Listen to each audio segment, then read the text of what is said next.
Hello বন্ধুরা, আমি আবারও ফিরে আসলাম। আর আজকে আমি তোমাদের সাথে শেয়ার করব দারুণ একটা জলখাবারের রেসিপি। খুব চটজলদি হয়েও যায় আর বাচ্চাদের টিফিনের জন্য তো খুবই সুন্দর একটা রেসিপি। তাহলে চলো সাথে থাকো আর দেখে নাও আজকের রেসিপি। নমস্কার বন্ধুরা, পিউ কুকিং অ্যান্ড লাইফস্টাইল চ্যানেলের নতুন একটা ভিডিওতে সবাইকে জানাই অনেক অনেক স্বাগত। তো দেখো, আজকের এই টিফিনের রেসিপিটি বানানোর জন্য আমি এখানে এক বাটি ময়দা নিয়ে নিলাম। আর তার মধ্যে দিয়ে দিলাম দেখো অল্প করে একটু নুন। এই নুনটা দিয়ে ভালো করে ময়দার সাথে একটু মিশিয়ে নিচ্ছি। এবার অল্প করে জল দিয়ে এটা একটা ব্যাটার তৈরি করে নেব। পাতলা করে একটা ব্যাটার করে নিতে হবে, খুব পাতলাও হবে না আবার খুব ঘনও হবে না, মোটামুটি একটা ব্যাটার এটা তৈরি করে নিতে হবে। খুব ঝটপট হয়ে যায়, চটজলদি হয়ে যায়, বেলাবেলির ঝামেলা থাকে না। ময়দা গুলেই এই রেসিপিটি তৈরি করা হয়ে যায়। আর আমি আজকে তৈরি করছি ডিম পরোটা। কোনো বেলাবেলির ঝামেলা ছাড়াই এই রেসিপিটি ময়দা জলে গুলেই আমি তৈরি করে নিতে পারবো। তোমরা চাইলে এই রেসিপিটি আটা ময়দা মিশিয়েও করতে পারো, কিংবা শুধু আটা দিয়েও করতে পারো। তো দেখো ময়দাটা গোলা হয়ে গেল। এবার আমি এখানে নিয়ে নিচ্ছি দুটো ডিম। তো ডিমের পরিমাণটা তোমরা বাড়িয়ে কমিয়ে নিতে পারবে। তোমরা কতটা বানাচ্ছ সেই বুঝে বাড়িয়ে কমিয়ে নেবে। তো দেখো ডিমটা ফাটিয়ে নিয়ে নিলাম। এবার এর মধ্যে দিয়ে দিলাম পরিমাণ মতো নুন। আর দিলাম দেখো একটা পেঁয়াজ কুচিও করে রেখেছিলাম, সেই পেঁয়াজ কুচোটা দিয়ে দিলাম। আর দেখো দিয়ে দিলাম এখানে অল্প একটু ধনেপাতা কুচো। ধনেপাতা কুচোটা দেওয়ার পর আর দিয়ে দেবো দেখো দিয়ে দিলাম একটা কাঁচা লঙ্কা কুচো করে রেখেছিলাম, সেটাই দিয়ে দিলাম। এবার বাচ্চাদের জন্য যদি তোমরা বানাও কাঁচা লঙ্কাটা স্কিপ করে দিতে পারো।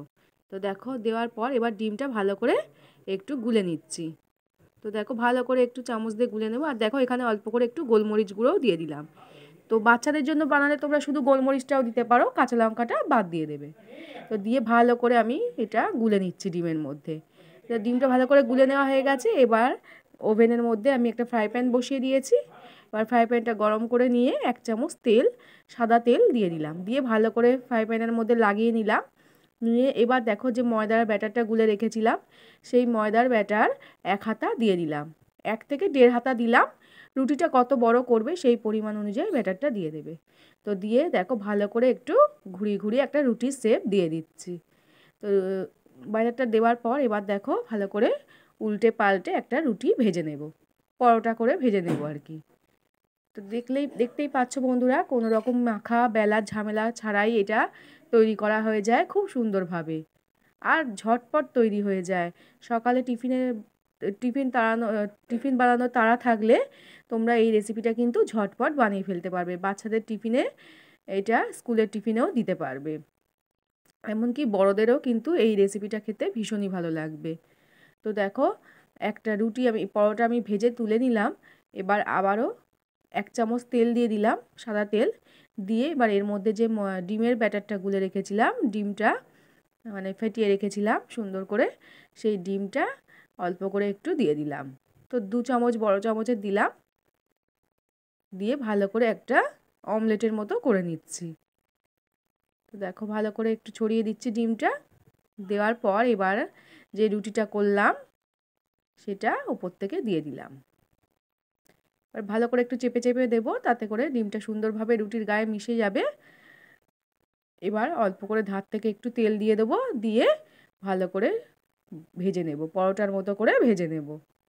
তো তাহলেই তৈরি হয়ে যাবে আমাদের ডিম পরোটা। খুবই খেতে ভালো লাগে, টেস্টি লাগে, বাচ্চাদের তো ভীষণই পছন্দ হবে।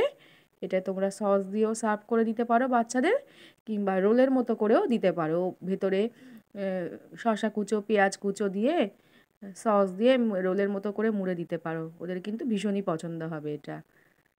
কিংবা শুধু সস দিয়েও খেতে ভীষণই ভালো লাগে। তো দেখো উল্টে পাল্টে আমি একটু ভেজে নিলাম। দেখতেই পাচ্ছ বন্ধুরা সুন্দরভাবে এটা ভেজে নিলাম। এইভাবে আবারও একটা করে তোমাদের দেখিয়ে দিচ্ছি। তো দেখো আবারও ব্যাটার দিয়ে দিলাম, অল্প একটু তেল দিয়ে তারপরে 1 হাতা ব্যাটার দিয়ে দিলাম। দিয়ে আবার একটু ঘুরিয়ে দিচ্ছি, রুটির শেপ দিয়ে দিলাম।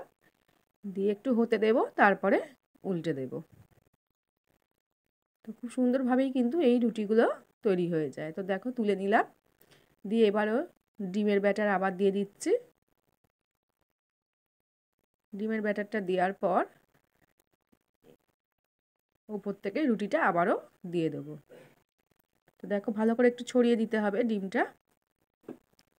তারপরে উপর থেকে রুটিটা বসিয়ে দিলাম, দিয়ে একটু চেপে চেপে দেবো, এতে করে ডিমটা সুন্দরভাবে রুটির গায়ে লেগে যাবে। ব্যাস, তারপরে ধার থেকে একটু তেল দিয়ে ভালো করে পরোটা করে ভেজে নেব। দেখো এই উল্টে পাল্টে এইভাবে ভেজে নিতে হবে, দিয়ে আবার একটু ভাজ করে দিলাম। আমার আজকের রেসিপি যদি তোমাদের ভালো লাগে বন্ধুরা, তাহলে একটা লাইক করতে ভুলো না, আর রেসিপি ভালো লাগলে সবার সাথে শেয়ার করে দিও। তো দেখো এইভাবে উল্টে পাল্টে ভেজে নিলাম।